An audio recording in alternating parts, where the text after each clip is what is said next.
siang ini udah waktu kita makan siang rupanya banyak pidato sekira mungkin sudah saya mau pidato apa lagi kira-kira besok.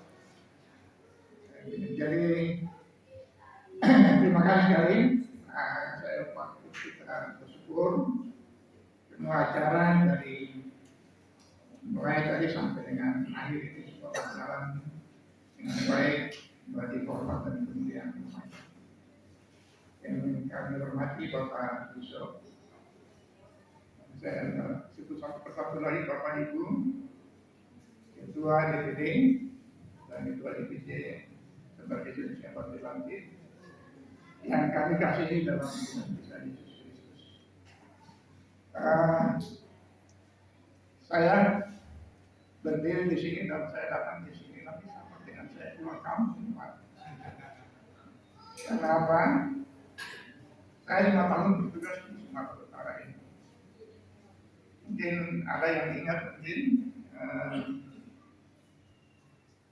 saya datang pertama di sini di Sumatera Utara di Nama Ukur, Nama Kira-kira sana.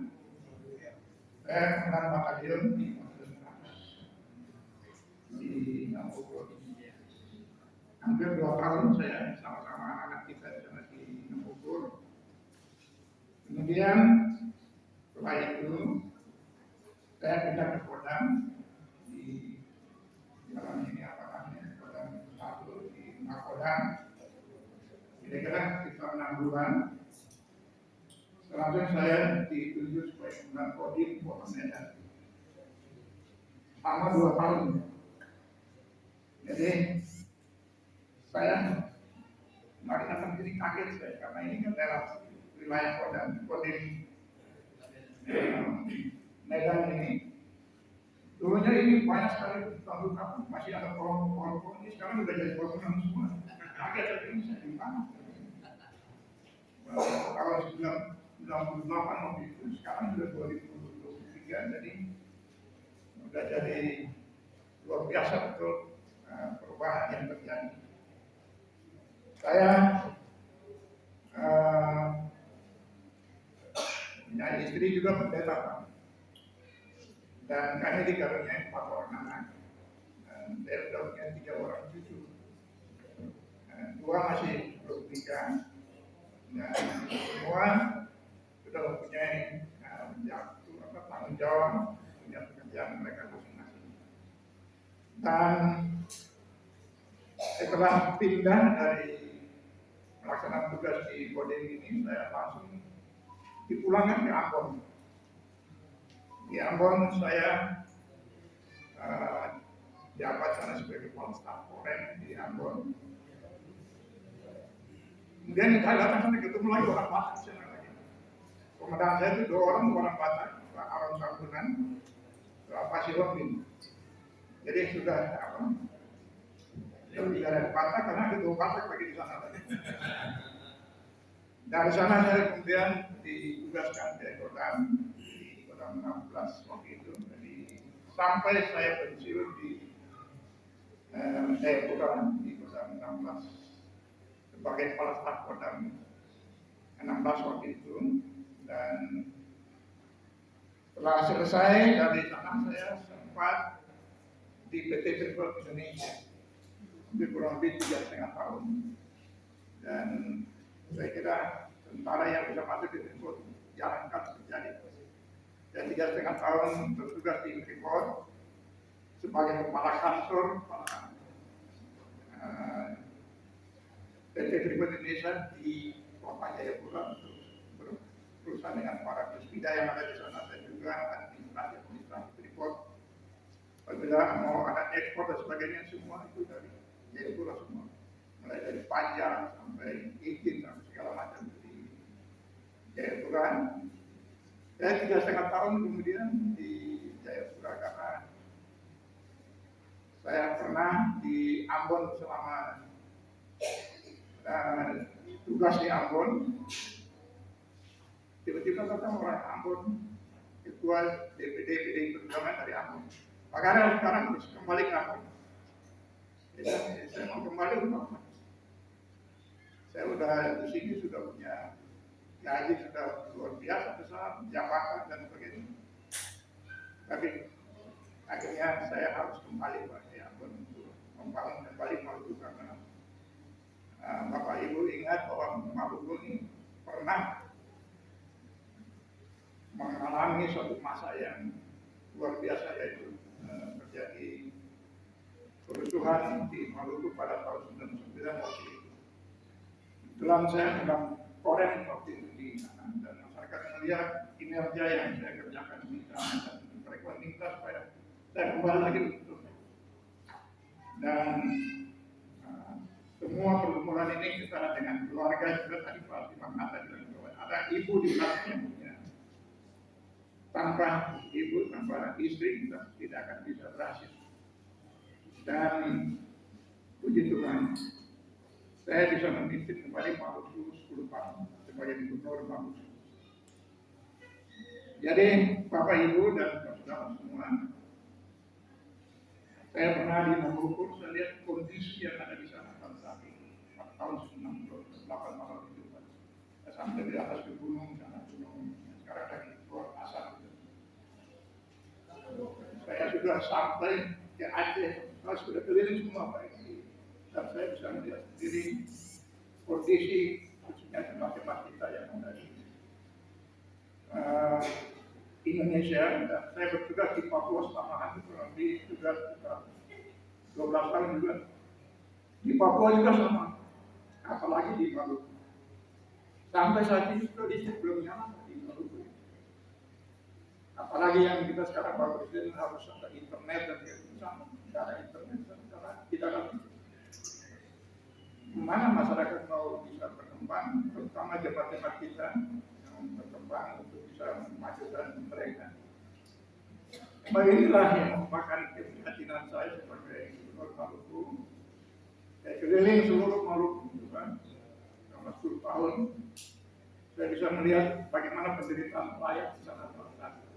Memang kita terkejut pulau-pulau yang jauh, kalau di Sumatera Utara kan cuma yang ini saja yang di luar tadi di Maluku semua mau kemana harus lewat laut, dan kondisi geografisnya juga ombak dan sebagainya. Saya kalau ke daerah di sebelah timur, saya harus ke Kupang dulu Pak, nah misal ke Kupang Jakarta, baru saya berperang dengan kapal bisa sampai ke tempat-tempat yang terpencil. Ini kondisi kita yang ada di Maluku.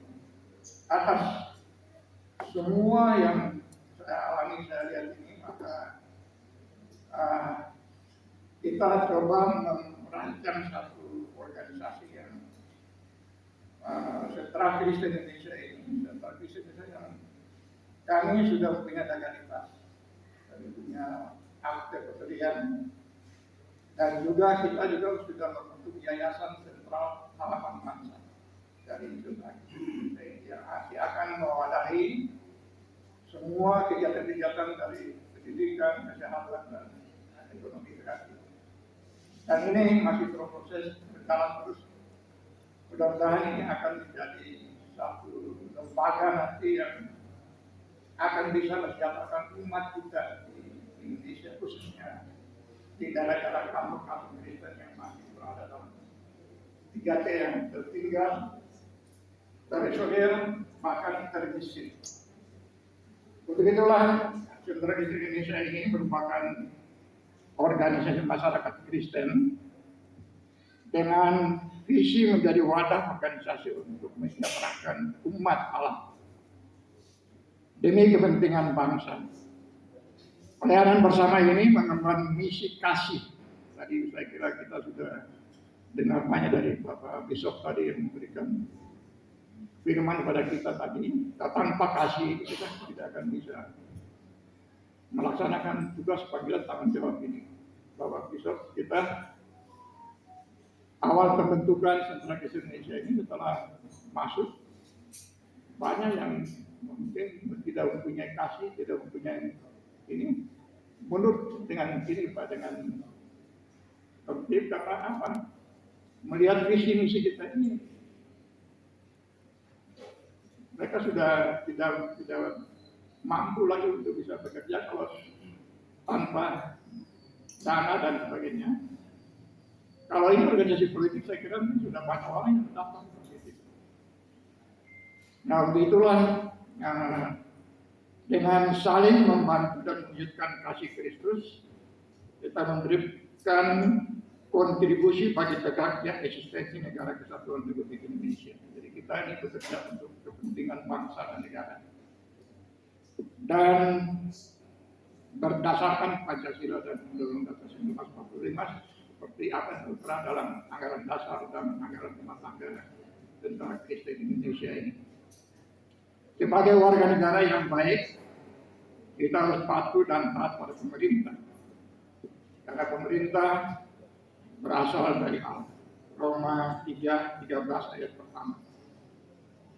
Dan organisasi ini merupakan satu wadah besar, rumah besar semua orang Kristen, semua yang anak-anak Tuhan yang berada di Indonesia. Apakah dia itu hamba Tuhan, dia itu pengusaha, dia itu intelektual, dia itu semua orang yang mempunyai kepedulian dan punya keprihatinan terhadap seluruh warga kita yang ada, terutama jemaat-jemaat kita yang ada di seluruh Indonesia, di kantor-kantor Kristen ini. Ini merupakan orang-orang yang terpanggil. Dan berdasarkan firman Tuhan dalam Yeremia 29 ayat 7, usahakanlah kesejahteraan kota kemana kamu aku buang, dan berdoalah untuk kota itu kepada Tuhan, sebab kesejahteraannya adalah kesejahteraan. Jadi saya kira ini fungsi dan tugas dan tanggung jawab Sentra Kristen Indonesia yang saya kira sangat mulia dan harus kita laksanakan ini bagi kepentingan bangsa dan negara. Dalam rencana tersebut, Sentra Kristen Indonesia mengajak seluruh komponen bangsa untuk kita bersama-sama saling menopang dalam pelayanan kasih untuk kesejahteraan untuk umat Tuhan dan bangsa. Wadah para anak-anak Tuhan yang ada di bangsa ini dari berbagai unsur tanpa membedakan dogma, denominasi gereja, menjadi jembatan untuk mengasihi umat berdasarkan Injil sebagaimana dinyatakan Alkitab. Karena itu Sentra Kristen Indonesia berkomitmen untuk membebaskan wilayah yang tertinggal untuk bisa kita bangkit dan mandiri bersama wilayah lainnya di bumi Nusantara ini. Inilah misi besar dari Sentra Kristen Indonesia. Menyadari bahwa Injil adalah kekuatan Allah, Roma 1 ayat 16. Maka setiap aktivitas gerakan Sentra Kristen Indonesia harus bersandar pada kuasa Allah, serta mengingat akan keadaan yang makin sulit di akhir zaman ini. Seperti dinyatakan oleh firman Tuhan dalam Matius 24 ayat 1 sampai 28 dan 2 Timotius 3 ayat 1 sampai 9, maka Sentra Kristen Indonesia bertekad menjadi saluran berkah baik pada umat Allah maupun pada bangsa yang kita cintai, yaitu Indonesia. Inilah yang harus kita kerjakan. Itulah kita terima kasih sekali hari ini juga hadir para calon anggota DPR RI, para calon anggota DPD RI yang juga dari kota Ambon, kota Medan. Saya kira kita mempunyai visi misi yang sama. Kita bisa mensejahterakan umat Kristen terutama dan juga seluruh bangsa dan negara. Mari kita bergandengan tangan, kita bisa bersama-sama bisa maju, kita bersama-sama bisa bekerja bersama. Kita doakan bahwa Bapak ini bisa terpilih nanti, sehingga nanti pada saatnya nanti misalnya duduk di Komisi Anggaran di sana kita sudah gampang Pak. Kita bisa datang ke sana untuk bisa soal sampai kita konsultasi dan sebagainya untuk bisa mendukung program-program yang akan kita kerjakan. Itulah pada Bapak Ketua, terima kasih atas kesediaan dengan seluruh pengurus dari DPD Sumatera Utara dan juga tadi dari DPC Kota Medan. Kita berharap dalam waktu singkat ini DPC di seluruh Sumatera Utara sudah diorganisir dan sudah dilantik. Karena motor kita adalah di DPC ini. Nah, nanti sesuai dengan strata dan tugas tanggung jawab di DPC, punya tugas dan tanggung jawab untuk berkoordinasi dengan bupati, wali kota yang ada di sana. Sedangkan DPD dengan para gubernur yang ada di Sumatera Utara, Kapolda, Pangdam, dan semua stakeholder untuk bisa kita sukseskan program-program yang akan dilaksanakan, terutama di tiga visi kita ini di bidang pendidikan, di bidang kesehatan, dan juga di bidang ekonomi kreatif. Kalau sampai saat ini kita punya anggaran, punya dana, punya ini, kalau Bapak bisa buat Zoom, ya. Di bidang pendidikan bisa memberikan kuliah atau memberikan matematika, masalah ilmu-ilmu yang anak kita yang kurang. Kalau bisa diikuti oleh semua anak kita, saya kira itu dulu yang bisa kita kerjakan. Jangan kita buat yang buruk-buruk. Di bidang ekonomi kreatif bisa mengundang Pak ahli di bidang ekonomi kreatif, ada inovasi dan kreativitas untuk bagaimana menguasai ilmu pengetahuan teknologi dan juga melaksanakan program-program pemerintah di bidang ekonomi kreatif ini sehingga anak-anak kita bisa berkembang, bertumbuh, mereka bisa menjadi orang-orang pengusaha, entrepreneur yang nanti juga mereka punya lapangan pekerjaan. Dia juga bisa mempekerjakan anak-anak kita yang lainnya di bidang ekonomi kreatif ini. Dan di bidang kesehatan sekarang kita menghadapi stunting. Karena ini pernah menyangkut sumber daya manusia Indonesia yang akan datang. Jadi kita bantu desa, negeri, jemaat, bagaimana memberikan informasi pada ibu-ibu untuk bagaimana mereka bisa memberikan gizi yang baik untuk anak, menjaga anak-anaknya, yang dia mulai hamil sudah harus dibawa ke puskesmas untuk memeriksa kehamilan mereka dan sebagainya, sehingga nanti pada waktu lahir anak-anak kita juga bisa terhindar dari stunting ini. Karena ini masih sangat besar sekali jumlahnya di Indonesia, termasuk di Maluku juga sangat besar sekali. Di soal anak-anak yang kena stunting ini memerlukan kerja keras pemerintah dan juga siapa lagi bukan kita. Kita juga harus membantunya ini. Dan kepada Bapak Yusuf saya sampaikan terima kasih Pak. Melalui gereja juga nanti bisa membantu Saudara Kristen Indonesia melalui lembaga-lembaga diakonia gereja supaya saling bekerja sama-sama untuk bisa membesarkan dan bisa melaksanakan program-program ini. Juga pada siapa saja yang mempunyai kasih, yang mempunyai untuk bisa bergabung dalam kita bisa memajukan bangsa dan negara kita yang kita cintai. Saya kira ini saja cukup dari saya karena waktu.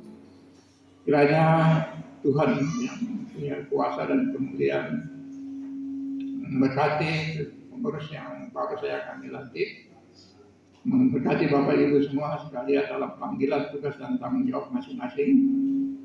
Dan khususnya bagi calon-calon anggota DPD, DPR, DPD ini bisa juga terpilih nanti untuk melanjutkan panggilan tugas kita masing-masing sesuai dengan apa yang kita perjuangkan bersama. Kiranya Tuhan yang Maha Kuasa menyertai kita semua. Dan saya lupa, saya selama 5 tahun tadi di Medan tadi Pak. Anak saya satu yang bungsu lahir di Medan ini. Dia lahir di rumah sakit Permata Bunda. Saya rumah sakit udah nggak ada lagi banyak di sini. Lahir di rumah sakit Permata Bunda dan dia dikasih nama Dr. Hasibuan begitu. Ibu kasih nama Permata. Namanya Permata juga dengan nama rumah sakit ini. Ini yang bisa saya sampaikan kepada kita semua. Tuhan memberkati kita. Salam, selamat siang.